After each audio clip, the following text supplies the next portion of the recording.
Let's see, Casey Personius. Yep.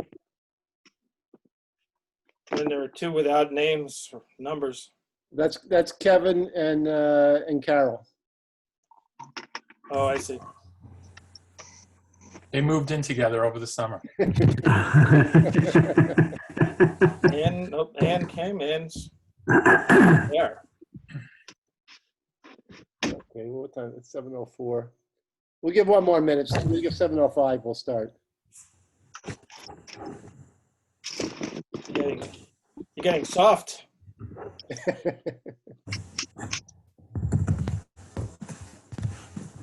Gotta give people a little leeway.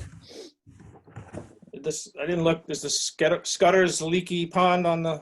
It's on there.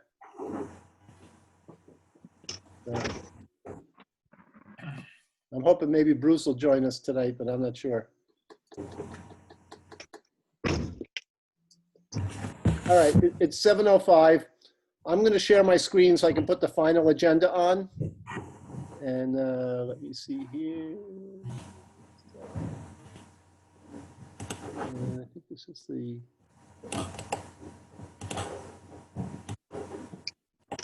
Can you all see that? Yep. At least part of it. Let me see here. What is this now?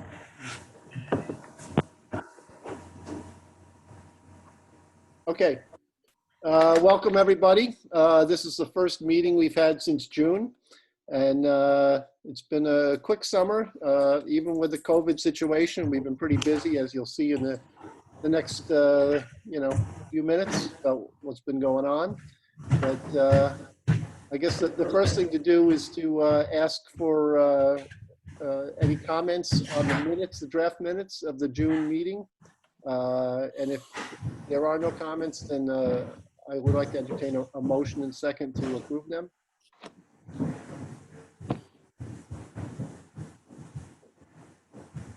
No comments? I can respond since I'm a member of that store. Right. Does somebody want to make a motion? Sure, I'll make the motion. Accept the minutes. Second. Was that Frank? No, Louis. That's Oh, the same. Louis. Okay. All in favor? Aye. Aye. Opposed? All right, thank you. I was notified a couple weeks ago that the Village of Roslyn Harbor is appointing new representatives, husband and wife team, Allie and Adam Levine. I was hoping to get and meet with them before this meeting, but our schedules didn't permit that.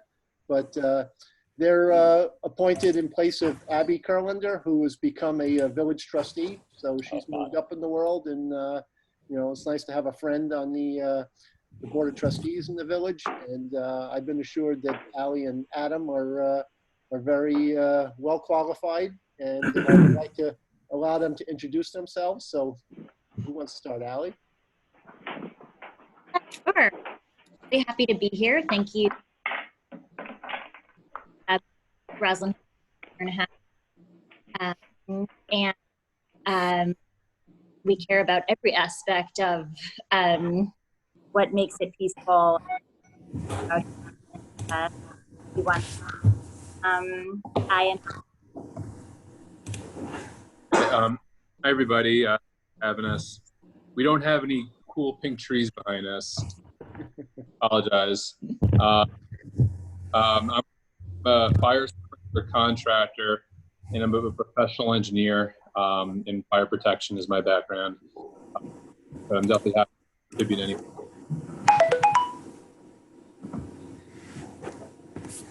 You're coming in a little broken up, but Yeah, I can't hear them. yeah.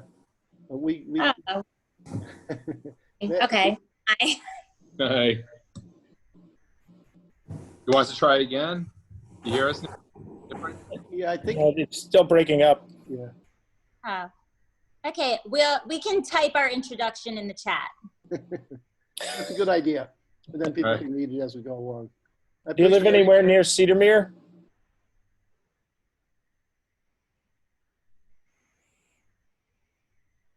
Yes. Yes?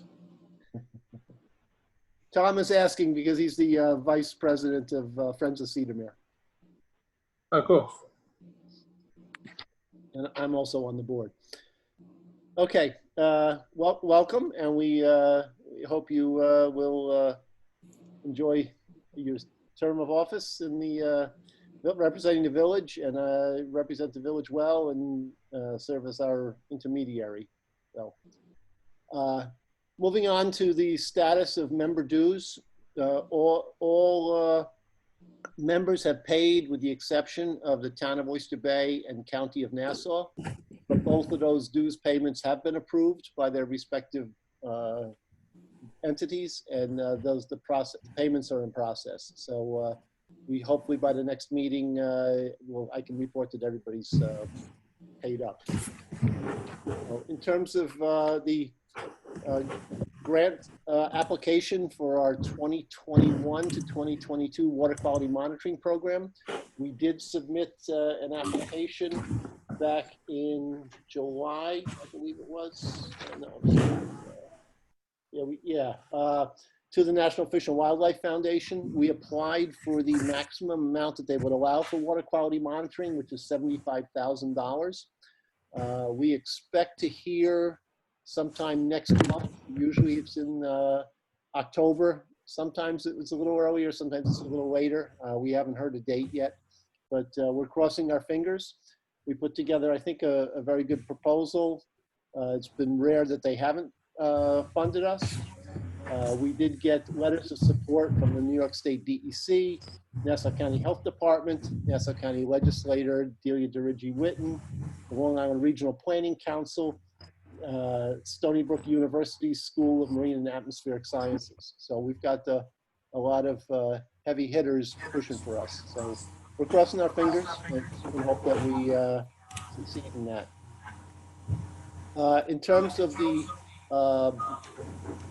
2019 to 2020 Long Island Sound Futures Grants, we completed that in August, about 2 months before we needed to, and have submitted the final payment request. Haven't heard any comments back that they didn't accept our final report, so that seems to be good news. And once they approve it, we will get the final $7,500 from that, and that's closed out. As you know, we're the host of a $250,000 grant that Senator Marcelino obtained for us for the 3 protection committees on the North Shore. Of that, $90,000 was for the Hempstead Harbor Protection Committee and $80,000 for each of the other 2 protection committees. We had the Hempstead Harbor Protection Committee has expended its share and has been reimbursed for $71,000 of that. The remaining $19,000 are probably going to submit the claim in the next week or 2 for that, and our share will be fully paid up. That's not the case with the other 2 protection committees. Manhasset Bay, the Protection Committee has not submitted anything towards it yet. For their $80,000, they've had some delays in getting contracts out and all of that. And the Friends of the Bay, which is doing it on behalf of the Oyster Bay Cold Spring Harbor Protection Committee, has submitted about $15,000 in claims and still has $65,000 outstanding.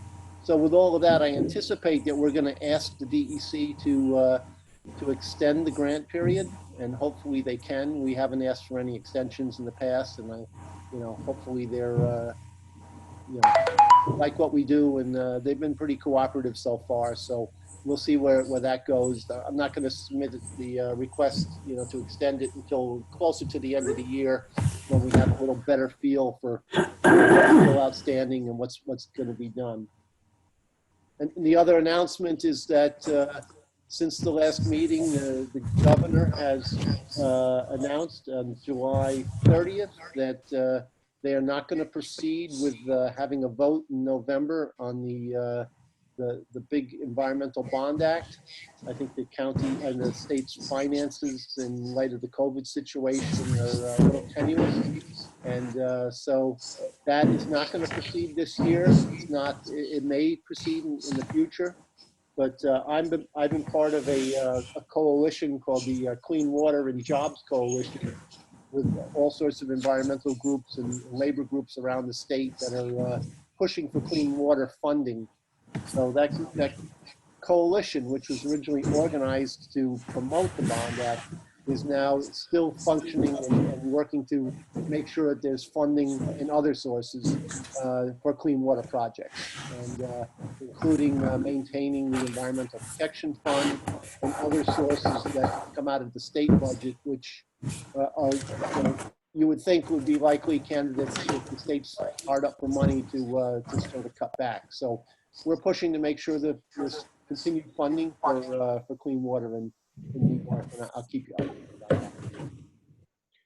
In terms of water quality, there's been a lot that's been happening, and but first I'll turn it over to Carol to give an update on the 2020 to 2021 monitoring program. Okay, we started up the summer program actually the same day as the last Protection Committee meeting, so I don't remember whether we had reviewed how we were starting up, but because of COVID concerns, we had to work from 2 boats to make sure we didn't have too many people on board because of the social distancing issues. We also dropped out our stations around the STP outfall and adjacent stations, again because of COVID concerns. By July 15th, we were back on 1 boat, still adhering to precautions because of COVID. And by August 7th, we were back trying to pick up samples by the sewage treatment plant outfall and adjacent stations. And that's when we noticed, when we were first back, unusual discharges from one of the pipes near the STP, and also very high bacteria counts. Last week, we've had some complications with the monitoring program. The town of Oyster Bay, which has been really providing us with boat and staff all of this season, the engine blew. A day later, our water monitoring equipment failed. So we've been trying to make do with backup equipment and still get out and do our usual sampling. So we are out today. Let's see, for the Unified Water Study, again, I keep preceding this with, this is not a Hempstead Harbor Protection Committee program. This is a program that the Coalition to Save Hempstead Harbor does apart from the committee. And it's part of the Long Island Sound embayment study, where there are groups all around Long Island Sound, on the Connecticut shore, New York on the other side of the Sound, and then of course Long Island, doing water quality sampling as part of an ecological study for Long Island Sound. And that's continuing as scheduled every other week and will be going on through October. There were delays also with this program because of COVID. And then the FLUPC Water Monitoring Project, another program I always preface as not part of the Hempstead Harbor Protection Committee programs. This is something, again, Coalition has done separately. It's the 2nd year we're monitoring Tappan Marina as a program that's working in concert with a program that is headed by the town of Oyster Bay to do an aquaculture project in Tappan Marina and 2 other bays, Tow Bay on the South Shore, and then also in Roosevelt Park in Oyster Bay. So the purpose of that program is to monitor the water quality in the marina, which was never done. And hopefully, last year we were hoping that clams would be in, and it's a long story. The product wasn't available, and even this year, again, because of COVID, there was a great delay in actually getting seed clams into these units that have been placed in the marina. But there are 3 flupsies had been put in to tap in, well, actually 4 flupsies, but 3 flupsies were filled on July 31st with 2 million seed clams among the 3 flupsies. And then last week, another 50,000, actually this time oysters, were put into the 4th flupsy. So we are now in the process of monitoring the water quality while those clams and oysters are in these units to see what happens with water quality. We have a background profile for the marina, what was happening before they were there, and we'll continue monitoring through this. And then for the Scudder's Pond, that had failed actually July 6th. There was a temporary fix and didn't really work. By July 11th, Bruce Kennedy, the Seacliff Village administrator, had brought sandbags to the weir. We were able to get some volunteers, people who live around the pond. Eric was there, the director from Nassau County Soil and Water was there to help place those sandbags in front of the weir. That worked up until last weekend when residents around the pond notified me that the pond was draining again. And we're not sure why, but Bruce has put the permanent fix on schedule for the pond, so hopefully soon that will be in place. And then the next thing on your agenda, Eric, you're going to talk about Yeah, I the can talk about pathogen that. TMDL? Yeah, I mean, as everybody knows, the 2 main issues in the harbor are pathogens and nitrogen levels, among others, but those are primary concerns.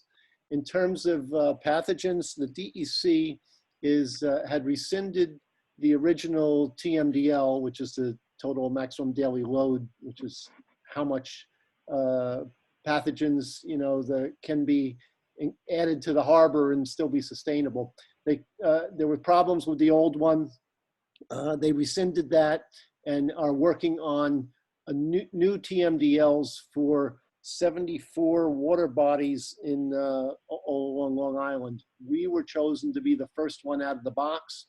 And on July 10th, Carol and I both participated in a Zoom conference call with Nassau County and with, it was July 29th with the DEC and to talk about and the work group to talk about the development of that TMDL. What the first step was the state hired the EPA an EPA consultant to actually define the actual storm sewer sheds rather than the watersheds. A sewer shed is where that actually drains into the harbor rather than the entire watershed. That significantly is less of an area than the entire watershed. And then the next step was to hire the USGS to conduct a type of DNA analysis called microbial source tracking to try to get a handle on where the bacteria is coming from. They took 47 samples from around the harbor and in groundwater and found, surprisingly, no evidence of septic loading from cesspools. And also they did some sampling in the marina in Glen Cove Creek, found no evidence of human bacteria from all the boats in there. So that pretty much looks like it may be coming from other sources, which could be waterfowl, it could be atmospheric, but what they're going to do, what they have done is establish 6 monitoring stations in the harbor that will be used to determine the ambient water quality in the northern part of the harbor. 4 of those 6 are in the open shellfish areas and 2 are in the closed areas. They will be drafting the TMDL, then put it out for public comment. Once they have the public comments, they're going to revise it, and then it has to be submitted to EPA for approval. None of this is going to happen imminently, but based on what they've found so far, it looks like our obligations will be limited to such things as public education and outreach, goose control programs, pet waste programs, boat pump outs, repairing aging sewer infrastructure, storm drain cleaning, street sweeping, illicit discharge detection, and such things as downspout disconnections. In other words, promoting rain gardens and that. Eric, can I ask for a clarification? Yeah. Yeah, I just want to clarify. So they found no traces of septic nitrogen in the harbor. Pathogens. Pathogens. No, they have found no human sources. Well, yes. Well, that focuses on all our septic work, and they didn't find. I mean, I just wonder if it's atmospheric. Then I don't think it's much atmospheric, but okay. So what do you think it is? probably pet waste, waterfowl. So you think this is all a goose problem again? We're circling back to it's a goose problem? That's probably part of it. Yeah. I mean, because we've been spending a lot of time on septic issues. And I know it's not 100%, but I don't know if there's someplace else the committee should be focusing it should be focusing on. It's a huge change. Can you hear me? Yeah. Yep. We've assumed it's human related. Now they're saying whenever it rains, those outfalls, especially like the one at Glenwood, very high in these pathogens, right? Or the indicators thereof. Yeah, we're going to get into that a little later in the agenda. I mean, we've been seeing enterococci levels going up, fecal levels going down. Enterococci levels are the ones most associated with humans. But regardless of that, yeah. the study says the septic is no impact. They haven't found it, right? I mean, that's Actually, incredible. if I may say something though, Eric, they said that the USGS has not issued its final report. That's true. And for Glenwood Landing, even though they didn't find their bacteria samples having a human connection, they did say that there was other testing that had done that had a human trace. But they're not; these are not conclusive. To me, it's questionable, and I've said that to people in DEC. It doesn't seem possible that there is no human source in that area. But there's still more testing. I was told that was going to be done. So until the final USGS report comes out, you really can't do anything. And we've also, Michelle and I, and we'll talk about this in a minute, have really looked closely at the bacteria levels coming out of Glenwood Landing and also even Scudder's Pond. And there are questions about how to read this, and we'll get into it in a little while, but things just don't really make sense at this point. Yep. The same would apply at Glen Cove Creek, right? That has incredibly high levels, just like those. It's not just, that's a different situation. That is another mystery. I don't know what's happening there also, but we'll talk about specifically what's happening in Glenwood Landing, because there, and Michelle can speak to it. Is she on? She was having trouble getting on. Sorry to interrupt. Actually, Rocco is also waiting to get on, Eric. I believe he's in the lobby. Oh, you may have to admit him. Let me see if he's on. Shoot.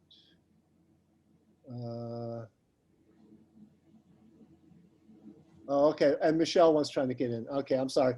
Well, when I share the screen, I don't see that. Okay, Rocco's joining now. Now let me see my screen here. Is Michelle in? She's probably connecting to the audio. Rocco, can you hear us? Maybe he's muted.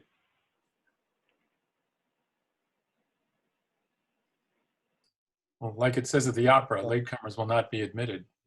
Yeah. This ain't no opera. You As sure about that? Rocco is connecting. Michelle, are you there? Hi, can you hear me? Yes. Okay, yep, I'm here. Okay. I apologize for you having to wait. I didn't see that you were in the waiting room. Oh, yeah, no worries. Okay.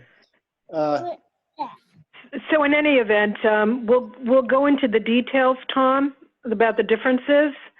But back to the USGS study that has not been completed. We only saw kind of a preliminary data that they had Right. issued. So you share my feeling that you're very skeptical of those results. Yes. No human impact. It's almost inconceivable. And I was going to point out too that a year ago when we saw the first set of data, they did find human waste around the North Hempstead Beach Park area, but they since found that all the samples that they had that supposedly showed human waste, the control samples also showed it. So they ruled those out because it's of, you know, lab contamination error or whatever. But I don't know that they're doing any additional sampling in Hempstead Harbor, so I'm not sure where they're going to go with that. The good thing about that is, though, Hempstead Harbor is first up for the TMDL. And so that the harbor will be used really as a pilot as far as processes that will be used for the other water bodies. Okay, just for clarification, we're going to wait for the report to come out, and we expect it possibly to say something different? Possibly. I mean, you really, if the report that we saw was considered preliminary. Okay, then I guess I'm confused by the announcement on, or the word in the updates previously and in the email, the meeting minutes. Oh, I don't know which wording. Yeah, no, Eric sent out, I guess, early August, a summer update, and he basically said that they didn't say human waste in that. And I believe in the last meeting minutes, or maybe it was just that update, that it was a preliminary, but there was no traces of human waste. Either way, I'll wait for a conclusive report, but I think this changes the thinking of what the committee should do if it does hold true. Right, but I don't think you could really do anything until we get further along in this TMDL process. But the TMDL process isn't the report we're talking about, right? Maybe I'm confused. The report that USGS had put out, is that the TMDL? They haven't put it out yet. It's still preliminary data, but that's part of the whole TMDL process. Yeah. Okay, so it's part of the whole TMDL process. Okay. Right. It's in the state of being, it's, you know, just beginning to be developed. And we'll have a lot of input as it goes along. Yeah. Which is a good thing, because we don't want to have a modeling fiasco that occurred previously. Right. But I think data is data, so we'll see what the data has when it comes out. Yep. Right. I mean, but from everything it looks like now, it looks like it's going to be a very different TMDL than the last one, which required us to reduce pathogens by 95% in order to meet standards. So it would be difficult to reduce anything if they don't know where it comes from, and how could they possibly enforce that? Well, but then again, remains to be clarified. Determined, you could say, because that's why they were doing the source tracking, hoping to get some conclusions. But that was part of the reason why we decided to take a closer look at the bacteria at the Powerhouse Drain subwatershed and at Scudder's. We noticed during the winter monitoring that it looked like in March, some of the numbers had gone down, and we were thinking, you know, this could possibly be from COVID. We were also still waiting to hear about any kind of work that was being done by the town of Oyster Bay with regard to storm drain inserts on the small feeder roads into Glenwood Road, the road that goes down to Shore Road and empties then at that powerhouse drain. And so as we got further along in the season, we realized we really couldn't see any impact from either. It looked like things were switching around, and we really didn't see a difference of lower bacteria overall at the powerhouse drain. And there were some surprises. So Michelle really worked hard to rework all of the data back to 2018 and put it in a format that we could make comparisons by the year and season. And then we called for a meeting with Eric and asked Steve from Town of Oyster Bay to participate. But Michelle, you want to explain some of the things that really we could only summarize about the data? Michelle? Hi, yep, just one moment.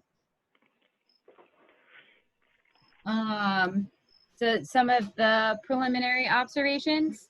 Yeah, the summary statements. I mean, there's not much that we felt we went as far as we could, but what is it that we saw? It's not that we can explain it, but.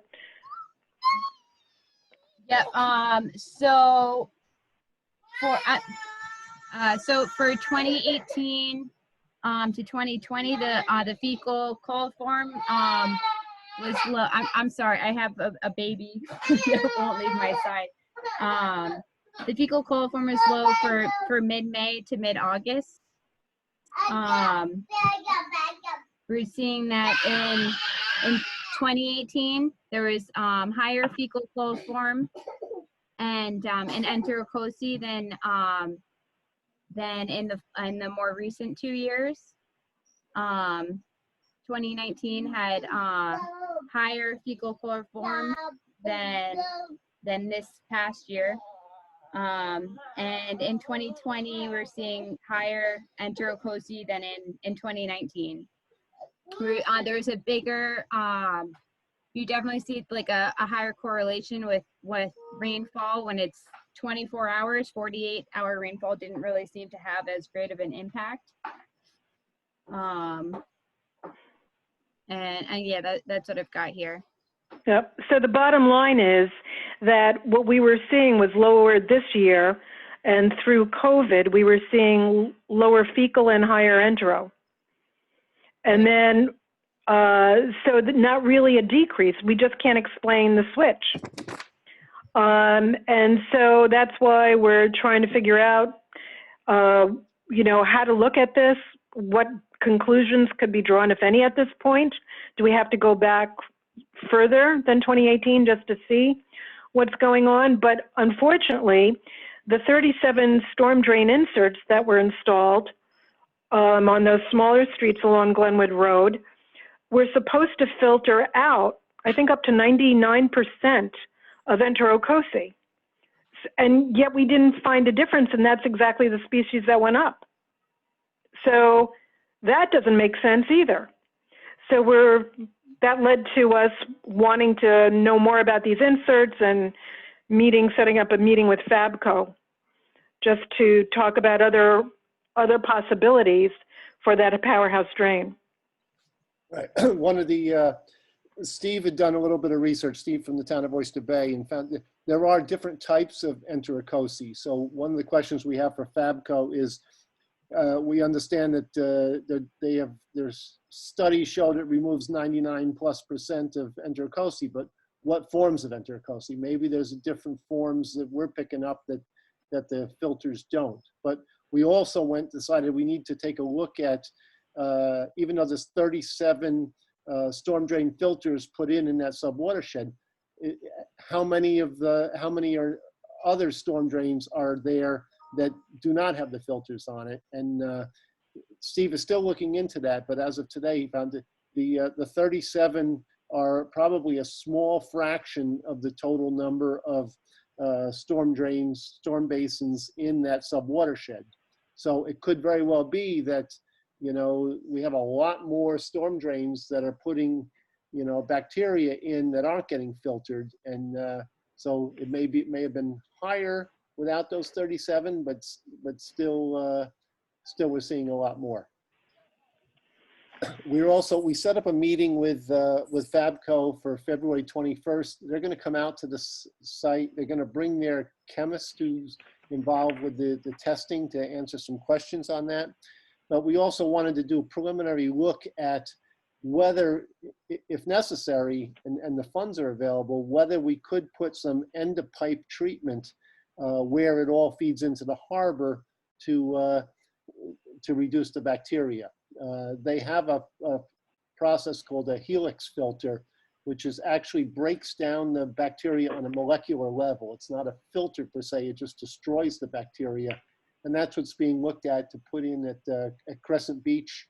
And they've had success with that in other areas. But there is a very big flow at that big, huge pipe. And so it may take several of them. Maybe it's not even feasible on that level. But we're going to look at that anyway, just to see if it would be feasible and what it might cost. And the same thing for the outfall at Little Earth Lane that takes the flow from Scudder's Pond.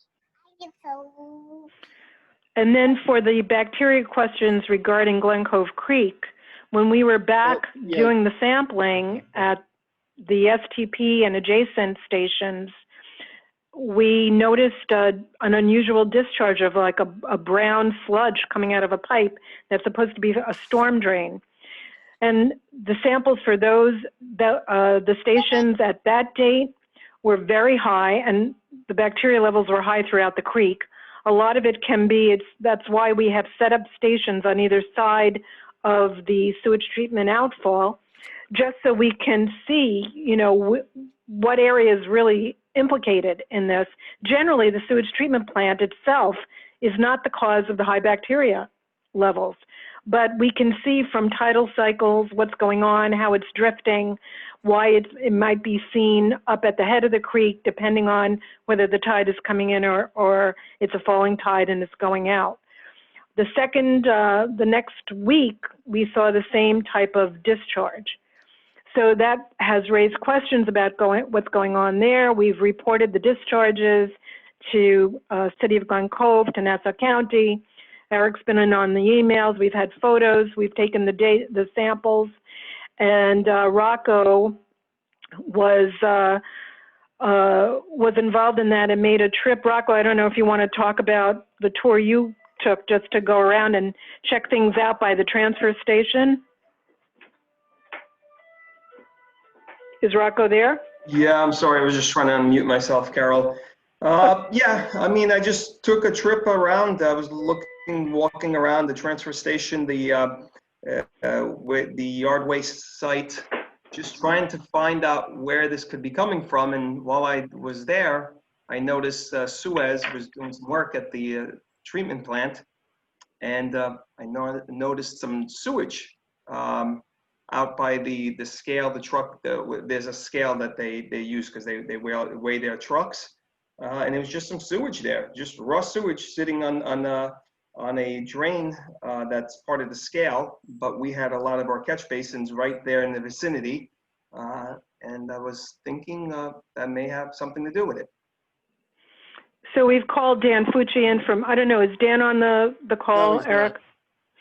Dan Fucci from Nassau County took a look as well, and that prompted a meeting with all of us and the superintendent of plants, all wastewater treatment plants in Nassau County, Rich Cotugno. We met at the site, tried to figure it out. We also went back down to where the outfall is, just to take a look at the pipes. And Dan said that he is trying to make arrangements to have that pipe that did have the discharge have a TV camera sent up that pipe to see if we could see any cracks that would possibly be implicated in some of these strange discharges. In the meantime, that big pipe that's been the cause of concern with white flow is having that today. So the pipe situation has been a difficult thing to figure out. And hopefully with some of the camera work, we'll get closer to the source. Yeah, also at the meeting with the Suez people were very helpful. they offered to go to the nearby animal shelter and do a dye test. Because one of the possibilities is that maybe when they wash down the kennels, that some of that is going into a storm drain, and because it doesn't take much to make high bacteria levels. So they're gonna look into that. They also agreed to going forward to share their data with us, and we will share with them so we can make some comparisons. I think last week they happened to be at the testing at the discharge at the same time Carol was down at the bottom testing. So it'd be nice to take a look at those numbers. And then you have the Nassau County 9-element plan, Eric, Yeah. for nitrogen. Yes. So the other major, contaminant that's being addressed is nitrogen levels. This is pursuant to the Long Island Nitrogen Action Plan and DEC, but they're taking a little different approach. Rather than doing a TMDL, which has to be approved by EPA, they're doing what they call a 9-element plan, which only has to be approved by DEC. It's called the 9-element plan because there's 9 elements in it, that protocols that are set up by EPA. And in furtherance of that, the county, first of all, this will be a county plan that Dan Fucci is the point person on. Even though it's a county plan, that plan is going to identify municipalities and other stakeholders who might be responsible for implementing it. So it is going to affect all of us. As the first step in that is they hired Stony Brook University, Dr. Grobler, to do a nitrogen load modeling for all the water bodies in Nassau County. He completed his report back in February, and then on July 10th, Carol and I were invited to participate in a Zoom conference with the county and DEC to go over it. And this is the first we've really got a chance to take a look at it. And the nitrogen modeling basically looked at dissolved oxygen at the bottom of the harbor, which is where you'd find it the worst usually, chlorophyll A levels, water clarity, total nitrogen, and harmful algal blooms. Now, it gets very confusing, but Dr. Goldberg concluded that Hempstead Harbor had the worst water quality of all the water bodies in Nassau County. But then when you look at our average dissolved oxygen levels at the bottom of the harbor, they were very good. So that tends to point that the worst water quality, resulted from our water clarity, chlorophyll A, and harmful algal blooms. Looking a little deeper, you see our water clarity was not much different from all the other harbors around, maybe slightly worse, so it's not a big difference. But in terms of harmful algal blooms, he said that we were the worst harbor in terms of harmful algal blooms, including Alexandrium, which he found in densities high enough to cause shellfish toxicity. And that's came as a surprise to us, because even though the DEC has closed shellfish beds in Hempstead, in Oyster Bay Harbor, Northport Harbor, Huntington Harbor, all for Alexandrium, there have not been, to our knowledge, any shellfish bed closures in Hempstead Harbor for any harmful algal blooms. So we have some questions about that. And actually, the coalition had written up the questions and comments about this plan, and we had asked Eric to review, add anything that would be needed, and we submitted a letter to the county jointly with these questions and asked for answers because we saw inconsistencies in the report, and we just wanted clarification. The news was bad to hear what their conclusion was. The good thing is we're first up on this one too. So if they're going to be looking at nitrogen, and we're the first water body, and the first water body also to be looking at pathogen TMDLs, they're also going to have to send the funding this way, is how we're looking at it, to make any kinds of changes that are going to be necessary to, you know, resolve some of these issues.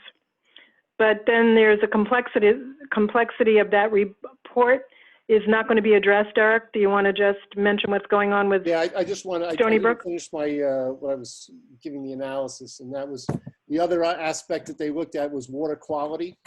I mean, you know, water clarity and, I'm sorry, chlorophyll A.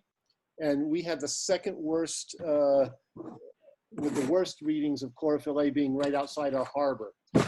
So it looks like that chlorophyll A may be coming from outside the harbor into the harbor from, you know, western Long Island Sound, in which case there's not much we could do about that. But on top of all of that, then they did look at the residence time of the waters in the harbor. In other words, how fast the water flushes out.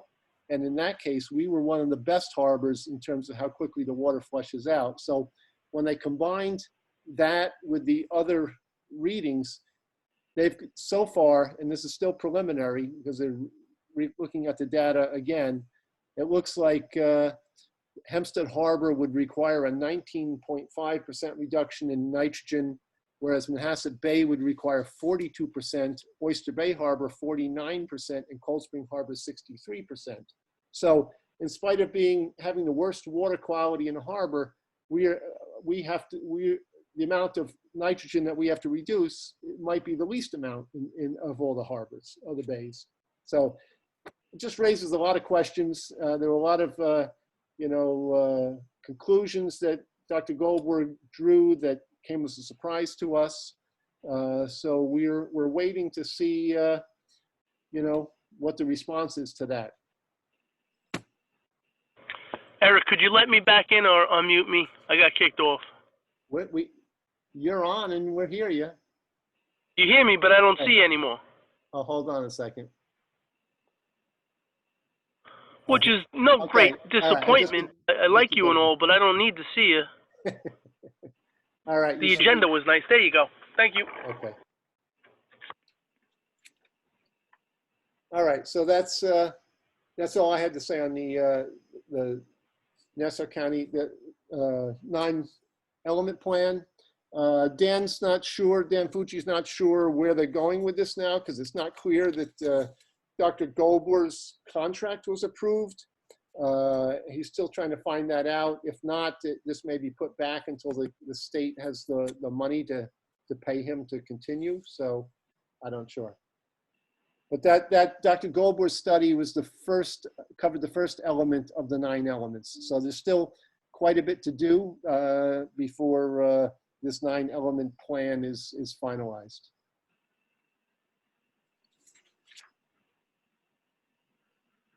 Okay. All right. Anybody have any other comments, questions on water quality matters? Okay.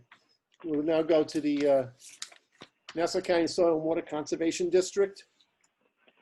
I can speak for that, and that's the district is still working, although the employees are mostly working from home, but they've been active. One of the things that they did recently was to organize a pond, what they call a pond pull at Cedarmere on Hempstead Harbor, to help reduce some of the overgrown vegetation in the pond. We had 9 people on a Tuesday morning jump into the pond, and we pulled out quite a bit, but there's still a lot more to do. So a second pond pull is being organized for Tuesday, September 22nd, from 9 o'clock to 1 o'clock, and we're looking for volunteers. So if anybody's interested, please get in touch with me, and we can do that. The Soil and Water District is also funded at Cedarmere. I guess the restoration of the greenhouse. So I'll turn it over to Tom, who can talk about Friends of Cedarmere and maybe that project. Cedar Mere has got lots of people visiting, mostly pretty much observing the social distancing, etc. But they do produce a massive amount of garbage, which has changed things a little bit. But you know, it goes in the cans, fortunately.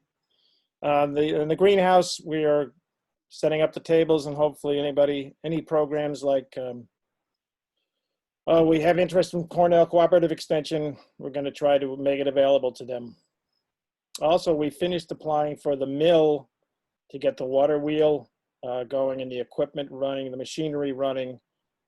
We will know in November if we get that grant. That's it. Okay, thank you. That brings us to municipal updates. Frank, you want to start? I don't really have anything. We're kind of preoccupied with an election coming up next week, which is contested and getting very ugly if you've read the papers. Yeah. So we're kind of focused on that. Other than the cleanup after the storm, there's really not much else going on that would be of interest of this group. Louis, how about Sands Point? You know, we're working with the mayors with the mayor trying to get all the beach associations together, and we got a big roster of names, and we're just trying to figure out a forum to pull everybody together and kick that off now that it is after Labor Day. I'm sorry, the beach associations? We're gathering kind of an association of all the beach associations so that we have a handle on all the little private groups that control the beaches. Not control, but maintain, look after, care about the beaches. Okay. I didn't know there were many. Yeah, they're the better, somewhere between half a dozen and a dozen little groups. I'll get you the number if you're quoting it. Yeah. That'd be good to get in touch with them. All right. Yeah, Eric? Yeah. I think you're asking for contact information, right? Yeah. Can you come up with that? Can Louis come up with that? What did you want? The contact information, so, you know, if there's an issue and we need to reach out to them, it would be Right, good. there's no jump. What I'm just gathering is what is it? 1, 2, 3, 4, 5, 6, 7, 8, 9, 10, 11 different people who are kind of like neighborhood captains of the beach at the end of their block. Mm-hmm.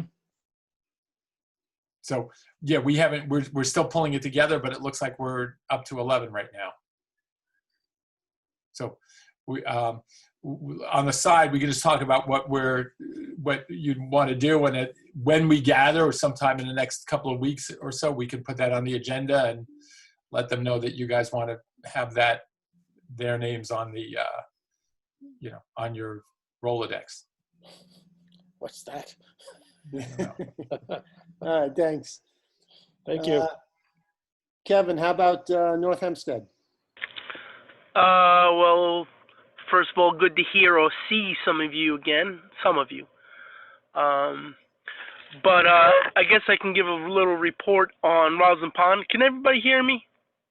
Yep. Okay. I don't know how far you want to go back, but Roslyn Pond started as soon as the town, or within a couple weeks of the town closing down. Basically, the project is a large-scale dredging project of 2 of the 3 major ponds, including wetland plantings, vortechnic systems, invasive species removal, and other things strictly related to water quality improvement. Mostly dredging, that's where most of the cost is going. Since the town was able to proceed under the Emergency Act because it was considered a sewer project, the town proceeded, basically, I believe it's May 1st, and because the contractor that was hired wasn't able to work on any of the projects, they went pretty much gangbusters on Roslyn Pond, and I could say we're way far ahead than we were. What's been completed to this point is a lot of the grading, a lot of the dredging to the upper pond, and the lower pond. They did mechanical dredging at first. Now they're going to go to pumping it out. Well, they are pumping it out now, putting it in bags to dry out and then truck off. The town just approved, I want to say, another additional $1.2 million in dredging, from $1.2 million in dredging for additional dredging to the upper and lower pond. It seems that there were communication issues once this project was let, and certain people, such as myself, weren't able to add my input, and basically if a grant was forgotten to be included. So when I came back, they realized they have another $1.2 million of dredging to do. So I believe the town authorized that September 3rd, and the project continues. I hope that gave people a better understanding of it. Excellent. I saw some photos. It looked like it was coming along nicely. Yeah, what you basically see in grading photos looks pretty, but the far majority of this project, probably close to $8 million, is all dredge sediments. So the biggest impact isn't visual, but it'll be probably the largest impact to the harbor as a whole. Kevin, Yes. are they going to be working on the Silver Pond? I guess that's the bottom of the. Yeah, it's been called a bunch of different things. Roslyn Pond, Silver Pond. We just call it the lower pond or the larger pond. Yes, that's the far majority of the dredging that's going to happen. There are three ponds then? It's a 3-pond system, but only 2 ponds are being dredged. The middle pond has been basically, it's a pass-through. So either the sediment deposits in the first pond or deposits in the last pond, the end of the pipe type theory. So the middle pond really doesn't accumulate any sediment. So just the upper pond and the lower pond, which is Roslyn Pond, Silver Pond, or whatever name you want to give to it now. Thank you. Yep. Anything Kevin, else? could I just ask you, do you know what any of the projected outcomes will be in terms of what will be flowing out of those ponds through that culvert behind the mill? The culvert behind the mill itself into the larger pond? No. It's all flowing under the road, correct? Yeah. You're talking about the Nassau County mill. We also have a mill in the pond. Oh, no, I meant the Nassau County mill. If you're asking me what I'm going to predict the water quality will be, no, we have no test, and I guess we'll find out. But the overall improvements will be, well, at least in theory. Your question is that we don't know. Your answer is we don't know. But the hope is by increasing the depth of the pond and taking out material from the pond, you increase the retention time and increase the amount of time that the plants that are surrounding the pond will have to uptake the nutrients, the excess nutrients. The results will also be the trapping of sediment by a vortechnic system into the ponds. So we won't know the poundage of the sediments, and we will not know the outcome, whether pathogens or nitrogen, until if those parameters are tested. It's not part of this contract. Okay, thanks. That's always the case with capital improvements. It's unfortunate, but we don't test after the project. We know that in principle, it's going to better the harbor, and all the scientific communities agreed, including the DEC, with our assumptions, and the harbor management plan, or the harbor water quality improvement plan, all suggested that these things be done in Roslyn Pond, be taken care of. But there's no empirical evidence right now as to what it's going to be. Kevin? Yes. Did you say you're putting in some kind of separators, Vortechnic systems. They're basically swirlers, if you want to call them, that separates the sediment from water, so we can trap the sediment before it goes into the pond, causing the same problem we have now. So that's a new process that didn't exist before. It's kind of like the thing we put in at Scudder's. Yep, it's the same thing you put in the Scudder's and the same thing we put at Mill Pond. The only problem is maintenance. But yes, in theory, it is going to do exactly what it does at Scudder's. Thank you. Yep. Okay, thanks. Yeah, I'm sorry I haven't been a part of the last meeting. As with everybody, it's been a little dicey as to my availability, computer systems. I still don't have a camera, and I won't get one, so I'll try to participate as much as I can. Thank you, Kev. Anything else from North Hempstead? Not that I know of right now. Okay. Moving on to Glen Cove. Rocco, I think Ann had to drop off, so I think it's you. Yeah, so not too much. H2M, as far as Crescent Beach is concerned, they've moved into the design phase. So they're working on that, and we're just waiting to hear back from them. As far as East Island Gates, that is Friday. We have actually a walkthrough because the RFP went out. So we have a walkthrough on Friday, and hopefully we're going to get going with that inside the next month or so. To start putting in the new tidal gates? Yes, exactly, at the East Island tidal gates, yep. But besides that, not too much more action. All right. I think the only other municipality that's here is Roslyn Harbor. I don't know if Adam and Allie, do you have anything you can report?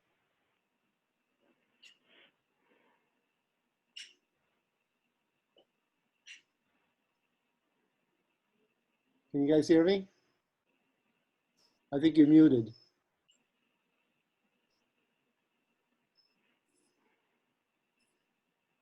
Okay. Well, I guess if they have anything to report, they can get back to me, and I'll let everybody know. With that, I don't have anything else on the agenda. Does anybody else have anything they want to add? Yeah, Eric, how do you still have daylight in the background of your screen? It's magic. Yeah, that's what Oh, I the tell green everybody when screen. it comes to financing Roslyn Pond. Yeah. No, it's a virtual image. Kevin, You can put Yes. a picture behind you. did you ever see the picture of the Last Supper? Yes. Now you know where they got it from. Yeah, the glow behind his head, he looks angelic.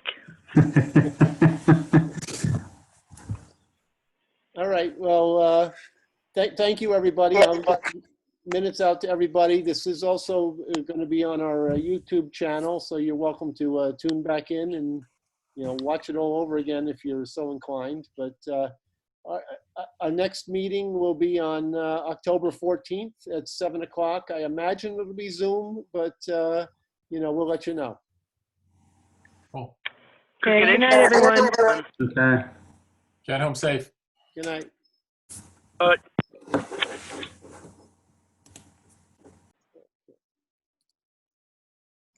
Eric, Yeah. did you say this is posted on YouTube?